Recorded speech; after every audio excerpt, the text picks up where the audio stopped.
இப்போ டிஎம்கே எந்த நோக்கத்தோட அந்த 1000 ரூபாய் கொடுக்குறாங்க, எப்படி கொடுக்குறாங்க? அது ஒரு கேள்வி இருக்கு இல்லையா?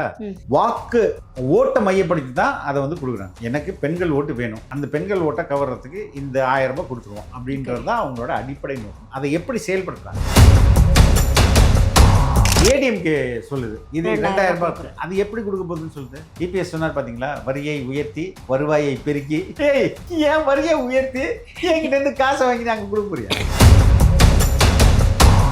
ஒரு வருஷத்துக்கு 1 லட்சம் கோடி ஒரு குடும்பம் திருட்டுது. ஒரு அமைச்சர் குடும்பம், முதலமைச்சர் குடும்பம். 1 கோடின்றது ரொம்ப பெரிய காசுமா நமக்கெல்லாம். அப்போ 4 வருஷம் ஆச்சு, 5 வருஷம் ஆச்சு, 5 லட்சம் கோடி. முதலமைச்சர் மேல இது வரைக்கும் ஒரு வழக்குகள் கூட இல்ல அப்படின்னு டிஎம்கே தரப்புல இருந்து ஸ்ட்ராங்கா பேசுறாங்க. ஏவாவேலு 60,000 கோடி எல்லாருமே கணக்கு இருக்குது. இந்த நடவடிக்கை எடுக்கட்டுமே. இடி பொய் சொல்லுதுன்னு கேஸை வந்து நான் பொய் சொல்லாதீங்க அப்படின்னு கேன்சல் பண்ணுங்க. ஆகாஷோடைய மரணத்துல அந்த inspector, sub inspector, writer, head கான்ஸ்டபிள்னு எல்லாரையும் சஸ்பெண்ட் பண்ணி வச்சிருக்காங்களா? எல்லாரும் தூக்கி ஜெயிலில் போடுங்க. 10 அதிகாரிகளை இதே மாதிரி நீங்க வந்து ஒரு கொட்டடி மரணத்துக்கு, ஒரு கஸ்டோடியல் டெத்துக்கு தூக்கி ஜெயிலில் போட்டு அவனுக்கு கொலை குற்றவாளியா போட்டீங்கன்னா 11வது அடிக்கிறதுக்கு முயற்சி பண்ணுவாரா?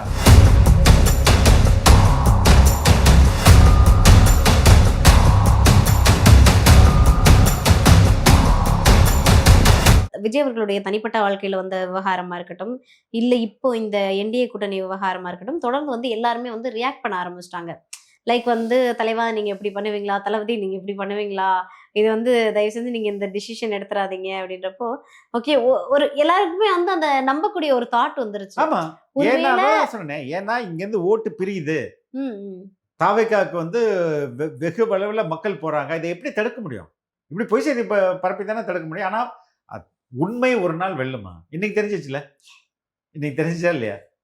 ஸோ எத்தனை பேர் எவ்வளோ, இப்போ திருமாவளவன் போன்றவர்களே இப்போ வந்து லைட்டா மனசு மாட்டாங்க. ஓகே, தாவேக்கா அந்த பக்கம் போகாது அப்படின்றத சொல்றாங்க. ஸோ உண்மை வந்து வாய்மையே வெல்லும்ன்றது பொய் கிடையாது, உண்மையான சொல் தான் அது.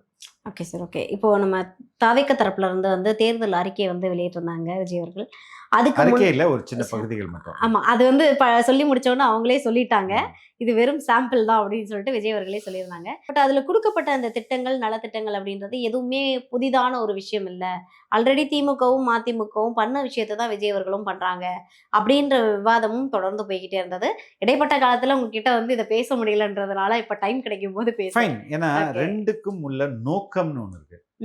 தாவேக்கா எந்த நோக்கத்தோடு அதை அறிவிக்கிறாங்க, திமுக எந்த நோக்கத்தோடு அறிவிக்கிறாங்க? இல்ல திமுக அறிவிக்கும் போதோ இல்ல தாவேக்கா அதிமுக அறிவிக்கும் போதோ அதை வந்து தாவேக்கா தரப்புல இருந்து விமர்சனம் பண்ண காலங்களும் அதுதான் நான் சொல்லி முடிக்கிறேன்.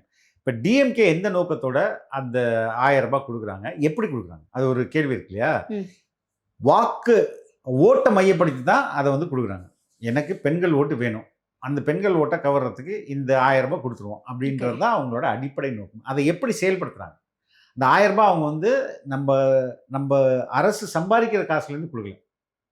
அரசு பல்வேறு டெவலப்மெண்ட், அதாவது வளர்ச்சி திட்டங்களுக்கு வெளிநாட்டு வங்கிகளில் கடன் வாங்குதுல்ல, அந்த கடனை நாங்கள் வளர்ச்சிக்காக வாங்குறோம்னு சொல்லிட்டு அந்த வங்கிகள்கிட்ட போய் சொல்லி அதில் ஒரு பகுதியை தான் காசாக எடுத்து மக்களுக்கு கொடுக்குறாங்க. ஓகே, ரைட்டுங்களா? இதுதான் ஏன் நான் இதை ரொம்ப ஸ்ட்ரெஸ் பண்ணேன்னா, அவங்களுடைய நோக்கம் என்பது வெறும் இந்த மக்களுடைய முன்னேற்றம் கிடையாது. வெறும் 1000 ரூபாய் அவ்வளோதான். அதை வச்சு நீங்கள் என்ன பண்ண முடியும்னு கேட்டால் அது ஒரு தனி கேள்வி. ஒன்றுமே பண்ண முடியாது. ஒரு கிராசரி கூட நீங்கள் வாங்க முடியாது.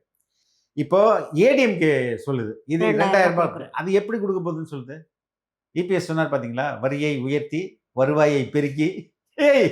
ஏன் வரியை உயர்த்தி என்கிட்ட இருந்து காசை வாங்கி நாங்கள் கொடுக்க போறியா? வருவாயை எங்க வருவாயை பெருக்க போறீங்க நீங்க? இப்போ எங்களுக்கு வாங்க, எங்க 2500 ரூபாய் அப்படின்றதோட நில்லாம 5 லட்சம் ரூபாய் வரையும் நாங்க வந்து மகளிர் சுய உதவி குழுக்கு 5 லட்சம் ரூபாய் வரையும் கொடுக்குறோம். இப்ப இதுக்கான நோக்கம் வந்து உண்மையான மகளிருடைய மேம்பாடு. இப்ப இதை எப்படி கொடுக்க போறோம்னு நாங்க சொல்றோம். ஒரு வருஷத்துக்கு 1 லட்சம் கோடி ஒரு குடும்பம் திருட்டுது. ஒரு குடும்பம் எவ்வளவு திருடுது? ஒரு வருஷத்துக்கு 1 லட்சம் கோடி. ஒரு அமைச்சர் குடும்பம், முதலமைச்சர் குடும்பம். ஆமா, முதலமைச்சர் 1 கோடின்றது ரொம்ப பெரிய காசுமா நமக்கெல்லாம். 1 லட்சமே வந்து நமக்கு பெரிய காசு. ஜாலியா இருப்போம் 1 லட்சம் பார்த்துட்டோம்னா. அப்போ அது 1 லட்சம் கோடி ஒரு குடும்பம் திருடுது ஒரு வருஷத்துக்கு. அப்போ 4 வருஷம் ஆச்சு, 5 வருஷம் ஆச்சு, 5 லட்சம் கோடி. அதாவது தமிழ்நாட்டுக்கு ஆட்சிக்கு வந்த அந்த 5 வருஷத்துல வாங்கின 5 லட்சம் கோடி அவங்களுக்கே போயிருக்கு. ஆமா. அப்ப அந்த திருட்ட நீங்க எடுங்க. அத எடுங்க. மக்களுக்கு எவ்வளவு செய்யலாம்? செய்ய முடியுமா? செய்ய முடியாது. அப்ப எங்களுடைய ஆர்குமெண்ட் அங்கேயும் தான் ஆரம்பிக்குது. இப்போ நீ கொள்ளையடிக்கிறல்ல, இந்த கொள்ளையடிக்கிற காசெல்லாம் மக்கள்கிட்ட கொடுக்குறேன்றான். 1 லட்சம் கோடி 5 வருஷத்துல 5 லட்சம் கோடி. புரியுதுங்களா? தமிழ்நாடு சம்பாதிக்கிறதுல பாதி காசு வந்துரும். அது இல்ல சார். அந்த லாஸ்ட் 5 வருஷத்துல வாங்கல 5 லட்சம் கோடி அங்க தான் சார் 10 போயிருக்கு. லட்சம் கோடி உங்களுடைய கணக்கு கணக்குல. ஆ. அது வந்து 10 லட்சம் கோடின்றது ஆரம்பத்துல இருந்து அதிமுக பீரியட் வரைக்குமே 4.5 லட்சம் தான். அந்த 4 5 2021ல லட்சம் கோடி இருந்து 9 லட்சம். ஆமா. ஆமா. இப்போ இந்த 9 லட்சம் கோடின்றது ஒரு பெரிய என்ன சொல்றது? பெரிய பிக் வேல்யூ இல்ல.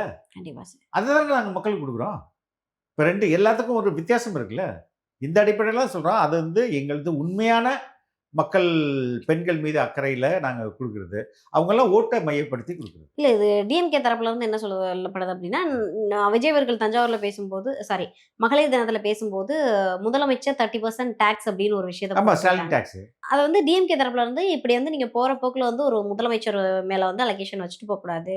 நீங்க வந்து டீட்டெயிலா எங்களுக்கு கணக்கு குடுங்க. முதலமைச்சர் என்ன பண்றாரு? எந்த அமைச்சருக்கு எவ்வளவு அமௌண்ட் போகுதுன்னு சொல்ல முடியுமா? யாரு மேலயாவது கம்ப்ளைண்ட் இதுவரைக்கும் ஃபைல் ஆகி ஆக்ஷன் எடுக்கப்பட்டிருக்கா? முதலமைச்சர் மேல இதுவரைக்கும் ஒரு வழக்குகள் கூட இல்ல.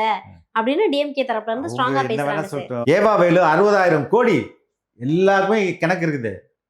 இங்க நடவடிக்கை எடுக்கட்டுமே. இடி பொய் சொல்லுதுன்னு கேஸ வந்து நான் பொய் சொல்லாதீங்க அப்படின்னு கேன்சல் பண்ணுங்க. எதுக்கு வந்து இன்னொரு செய்தாரா அப்படின்றதுக்காக வந்து ஒரு குழு அனுப்பி நீங்க வந்து ஒரு குழு போட்டு எக்ஸாமின் பண்றீங்க. அடிக்கிறதெல்லாம் எங்க போகுது? 30 அதான் சொல்றேன்மா 30% ஸ்டாலின் சார் டாக்ஸ்.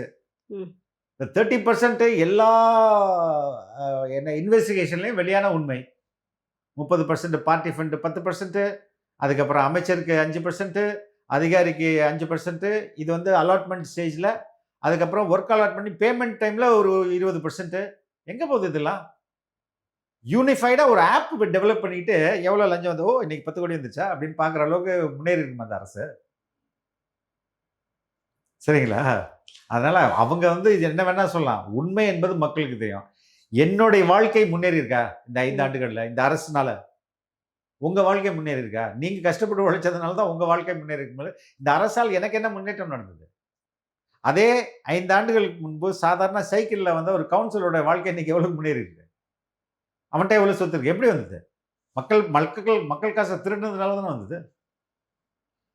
அதனால சிஎம் தான் இதில் வந்து தலைமை திருடர். இப்போ நீங்க சொல்ற மாதிரி மேபி அந்த ஊழல கண்ட்ரோல் பண்ணா இப்போ நம்ம முன்னாடி பேசின விஷயம் தான். அந்த விளாத்திக்குளம் இஷ்யூ, அந்த பொண்ணோட இஷ்யூ. அதாவது அந்த பொண்ணு வந்து வீட்ல ரெஸ்ட் ரூம் இல்லன்னு சொல்லிட்டு தான் வெளியில போயிருக்காங்க. அதாவது கழிவறைன்றது ஒரு வீட்டுக்கு தேவையான ஒரு அடிப்படையான விஷயம். ம். அது இல்லன்னு தான் வெளியில போயிருக்காங்க. ம். அப்ப வந்து ஒரு வில்லேஜ நீங்க எந்த லெவல்ல வச்சிருக்கீங்க? ம். வில்லேஜ்ல இருக்கக்கூடிய இன்ஃப்ராஸ்ட்ரக்சர் எப்படி இருக்கு? கவர்மெண்ட் ஸ்கூலோட அந்த இன்ஃப்ராஸ்ட்ரக்சர் எப்படி இருக்குது?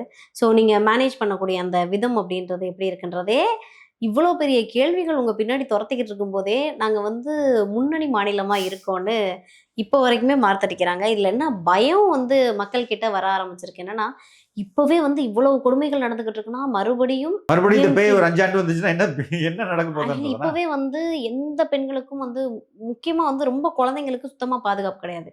நீங்க பார்த்திருப்பீங்கன்னு நினைக்கிறேன். 60 வயசு மூதாட்டிய வந்து மூதாட்டி பாலியல் வந்து வன்கொடுமை பண்ணி அதாவது அவருடைய கணவர கொன்னுட்டு அந்த அம்மாவ வந்து பாலியல் வன்கொடுமை. இப்படி இருக்கும்போது பயமா இருக்குது. அவ்ளோ ஒரு ஃபியரா இருக்கு. உண்மைதாம்மா. ஏன்னா இந்த அரசு அப்படி நடக்கும்போது அந்த அதிகாரிகள் மீது என்ன நடவடிக்கை இருக்கு?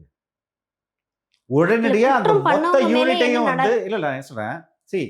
ஒரு தவறு நடக்குது, ஒரு குற்றம் நடக்குது. அந்த குற்றத்தை தடுக்கக்கூடிய இல்லைன்னா அந்த தடுத்திருக்கக்கூடிய அதிகாரி வந்து தவறு பண்ணியிருந்தாருன்னா உடனே அவரை வேலை விட்டு நிக்கணுமா இல்லையா? உடனே அவர் கைது பண்ணணுமா இல்லையா? அப்படி பண்ணாம நீங்க விடும்போது என்ன ஆகும்? சரி, நம்ம தப்பு பண்ணா கூட நம்மள ஒண்ணும் பண்ண மாட்டாங்க. சஸ்பெண்ட் தான் பண்ணுவாங்க. 10 நாள்ல மறுபடியும் நம்ம வேலைக்கு போயிடலாம். அப்படின்னு மெத்தன போக்கு தானே அதிகரிச்சுட்டே இருக்கும். நீங்க ஒரு 10 அதிகாரியை வேலை விட்டு தூக்குங்க. ம். அடுத்த நாள் 10 இப்ப இந்த இது நான் சொல்லல ஆகாஷோடைய மரணம். மரணத்துல அந்த inspector, sub inspector, writer, head கான்ஸ்டபிள்னு எல்லாரையும் சஸ்பெண்ட் பண்ணி வச்சிருக்காங்களா? எல்லாரும் தூக்கி ஜெயில்ல போடுங்க. 10 அதிகாரிகளை இதே மாதிரி நீங்கள் வந்து ஒரு கொட்டடி மரணத்துக்கு ஒரு கஸ்டோடியல் டெத்துக்கு தூக்கி ஜெயிலில் போட்டு அவனுக்கு கொலை குற்றவாளியாக போட்டிங்கன்னா 11வது அடிக்கிறதுக்கு முயற்சி பண்ணுவாரா? நமக்கு இதெல்லாம் வம்பு அப்படின்னு தானே போயிடுவான். ஆனால் இந்த அரசு அதை என்கரேஜ் பண்ணுது. யாரெல்லாம் தப்பு பண்ணுறாங்களோ அவங்கள ப்ரொடெக்ட் பண்ணுது. பல்வீந்தர் சிங்னு ஒரு எல்லாத்தையும் போட்டு பிடிக்கி பண்ணானே, அவனை நீங்கள் என்ன பண்ணியிருக்கீங்க? ஒரு மறுபடியும் அவர் வந்து ப்ரொமோஷனில் வந்து வேலை செஞ்சு தானே இருக்கிறாரு. அப்போ இங்கே குற்றவாளிகளை தண்டிக்கிறதுக்கு பதிலாக குற்றம் செய்த அதிகாரிகளை தண்டிக்கிறதுக்கு பதிலாக திருடுற அதிகாரிகளை தண்டிக்கிறதுக்கு பதிலாக அவங்களுக்கு ப்ரொமோஷன் கொடுத்துட்டு இருக்குது அரசு. அப்போ எப்படி அவனுக்கு பயம் வரும்? நல்லா திருடுற அதிகாரிக்கு நல்ல ப்ரொமோஷன், நல்ல வேலை. ஏன்னா நிறைய திருடி நம்மள்ட்ட கொடுப்பாரு. அதானே இங்கே நடக்குது. இல்லை, குற்றவாளிகளுக்கும் கடுமையான தண்டனை இல்லைன்றது ஒரு பார்வையாக இருக்கும் சார். ஏன் வந்து அதாவது வந்து இந்த பேக்கெண்டில் எல்லாமே தப்பு பண்ண எல்லாருமே வந்து மது போதையில் தான் பண்ணியிருக்காங்க அப்படின்ற ஒரு விஷயமும் வெளியில் வருது. ஸோ இந்த மது போதை இதுதான் வந்து முக்கியமான அண்ணா யூனிவர்சிட்டி அதில் அந்த மொத்த ஈவெண்ட்லையும் ஒருத்தரை மட்டுமே குற்றவாளியாக்கி அந்த பையன் மட்டும் ஜெயிலர். யார் அந்த சார்? யாரு? அது ஒருத்தன் தான் எல்லாத்தையும் பண்ணனா? அவனுடைய போலீஸ் சொல்றதுலேயே அவர் தன்னுடைய மொபைல்லேருந்து யாருக்கோ தகவலை லீக் பண்ணியிருக்கிறாரு. யார் அவரு? அப்போ இங்கே இந்த சிஸ்டம் எப்படி பண்ணுது? சரி, வேற வழியே இல்லைன்னா ஒருத்தனை மட்டும் மாட்டி விட்டுரு, மற்ற எல்லாம் காப்பாற்றிக்கிட்டோம். இல்லைன்னா எவனையுமே குற்றவாளியா எல்லாரையும் தப்பிக்க விடு. ரொம்ப பிரச்சனை ஆச்சா எவனாவது ஒருத்தனை இழிச்சவனை தூக்கி உள்ள போட்டுரு, மாட்டி விட்டுரு. இப்படி தானே இந்த அரசு செயல்படுது. அப்போ இப்படி செயல்படும் போது குற்றவாளிகளுக்கு தைரியம் வருமா வராதா? தெய்வ செயல்னு ஒரு பையன் தெரியும் உங்களுக்கு. அண்மையில் அவங்களுடைய ஒரு கல்லூரி மாணவி கூட அவங்க மனைவின்னு சொல்லிட்டு ரொம்பலாம் குடும்பம் பண்ணான். அந்த பொண்ணு வந்து எல்லா செய்தி சேனல்கள்லாம் பேட்டி கொடுக்குது. என்ன இது மாதிரி பண்ணிட்டாருங்க, திமுகவில் முக்கியமான ஆளு, அவருக்கும் மினிஸ்டருடைய பிஏக்கெல்லாம் தொடர்பு இருக்குது அப்படின்னு சொல்லிட்டு. அதுக்கு அந்த பெண்ணை எதிர்த்து அந்த தெய்வ செயல்ற பையனுக்கு ஆதரவாக திமுக வந்து போராட்டம் நடத்துங்க, மக்களை திரட்டி. அந்த போராட்டத்தில் அந்த மனைவி என்று சொல்லுங்கள், மாணவின்னு சொல்லாதீங்க அப்படின்னு ஒரு முக்கியமான திமுக பிரமுகர் பேசுறாரு. ஒரு குற்றவாளிக்காக பரிந்துரை அவன் பக்கம் நின்று ஆர்ப்பாட்டம் நடத்துற அரசால இருக்குது. இப்போ தாவேக தரப்புல இருந்து வந்து ஒரு வேட்பாளர்களை வந்து தேர்வு செய்யற ஒரு கூட்டம் நடந்தது. அதுல 60 வேட்பாளர்கள் நீங்க தேர்வு செஞ்சதா ஒரு தகவல் வெளியானது. அதுவுமே வந்து இன்னும் உண்மையா என்னன்றதும் வெளியில தரல. ஏன்னா இன்னும் தாவேக தரப்புல இருந்து அதிகாரப்பூர்வமா வெளியிடல. அந்த 60 வேட்பாளர்கள்ல விஜய் அவர்கள் வந்து திருச்சியிலையும் பெரம்பூர் தொகுதியிலையும் போட்டியிடுறதுக்கான வாய்ப்புகள் இருக்கு. சார் ஷாக்கிங்கா இருக்கா? தகவல் வேற மாதிரி செய்தியெல்லாம் வந்துச்சு. என்ன சார், என்ன மாதிரியான செய்தி சார்? இல்ல சென்னையில போட்டிட்டதா அப்படியே சார்? செய்தி தான். ஏன்னா நானும் உங்களை மாதிரி செய்தியை தான் சொல்றேன். நீங்க அந்த சரி சொல்லுங்க, கேள்வி சொல்லுங்க. அதுதான் சார், இப்போ விஜய் அவர்கள் வந்து திருச்சியிலையும் ஒன்று பெரம்பூர் தொகுதியிலையும் போட்டிடுறதா ஒரு பார்வை இருக்குது. அதை எப்படி பாக்குறீங்க? பிகாஸ் வந்து ஏன்னா இப்ப நீங்க எப்ப வேட்பாளர் பட்டியல் வெளியிடுவீங்கன்னு தெரியல. ஸோ அதிகாரப்பூர்வமா இன்னும் வரல. தலைவர் நிச்சயமா போட்டிடுவாரு. ஏதாவது ஒரு சின்ன தொகுதியை தேர்வு செய்து போட்டி போடுவாருன்னு நினைக்கிறேன். சின்ன தொகுதியை ஏன் தேர்வு செய்யறாங்க? அப்பதான் மற்ற இடங்களுக்கெல்லாம் பிரச்சாரம் போறதுக்கு ஈஸியா இருக்கும். நம்ம அந்த தொகுதியை சீக்கிரம் நம்ம வந்து பிரச்சாரத்தை முடிச்சிடலாம். அந்த அடிப்படையில் ஏதாவது சின்ன ஸ்மாலர் கான்ஸ்டிடுவன்சி தேர்வு செய்யும். இல்ல இப்போ சென்னையில போட்டிடுறதுக்கான வாய்ப்புகள் இருக்கா? ஏன்னா வந்து அந்த திருச்சியை வந்து நிறைய பேர் முக்கியமான முதல் முறை முக்கியமானவர்கள் இப்பெல்லாம் வந்து செலக்ட் பண்ணுவாங்க. ஸோ அதே மாதிரி விஜய் அவர்களும் திருச்சியை செலக்ட் பண்ணியிருக்காங்களோன்ற ஒரு பார்வை இருந்தது. ஏதாவது ஒரு தொகுதியில் நிச்சயமா போட்டி போடுவாங்க. எந்த தொகுதியா இருந்தானே? ஒரு தொகுதி தானே சார், 2 தொகுதியில் போட்டிடுறதுக்கான வாய்ப்பு இல்லையா? எதுக்கு 2 தொகுதி? நீங்க பாத்துருப்பீங்க, நிறைய பேர் வந்து 2 தொகுதியில போட்டி போடுறது வந்து வழக்கமா இருக்கட்டுமா, என்ன வேணாலும் நமக்கு என்ன. நிச்சயம் he will contest from one constituency. அது ரொம்ப சின்ன கான்ஸ்டிடுவன்சியா இருக்கும் தான் நான் சொல்றேன். Okay sir, okay. எதுன்னு உங்களால அசம்ப்ஷன் பண்ண முடியும்? எதுக்கு அது அசியூம் பண்ணி என்னத்தை சாதிக்க போறோம்? நம்ம ஜோசிக்காரன் அன்றே சொன்னார் அண்ணான்ற மாதிரி அது தேவையில்லையே. ஓகே சார், நீங்க களத்துல நிக்கிறதுக்கான வாய்ப்புகள் இருக்கா? களத்துல தான் நின்று தானே இருக்கு. இல்ல சார், போட்டியிடுறதுக்கான வாய்ப்புகள் என்ன ரீசன் சார்? நான் போடல. ஏன்னா நான் கட்சிக்கு இப்பதான் சேர்ந்திருக்கேன். 1. 2வது வந்து எந்த தொகுதியா இருந்தாலும் யாராவது ஒருத்தர் முன்கூட்டியே அதை ஒர்க் பண்ணி வச்சிருந்திருப்பாங்க இல்லையா? அதை போயிட்டு நம்ம டிஸ்டர்ப் பண்றது எந்த அளவுக்கு சரியா இருக்கும்? ஓகே. இது வரைக்குமே வந்து தொடர்ந்து எத்தனை இடங்கள்ல நம்ம மாநாடுக்காக கேட்டு போனாலும், இல்ல மக்கள் சந்திப்பு கேட்டு போனாலும் திமுக அரசு வந்து தொடர்ந்து தடை போட்டு இருந்தது, பல்வேறு தடைகளை. இப்போ வந்து தேர்தல் வந்து தேர்தல் தேதி அறிவிச்சாச்சு, அரசு கண்ட்ரோல் போயிடுச்சு. ஸோ அடுத்து விஜய் அவர்களோட மூவ் என்னவா இருக்க போகுது? மறுபடியும் கொஞ்சம் வேகமாக செயல்படுவாங்க முன்பு இருந்ததை விட.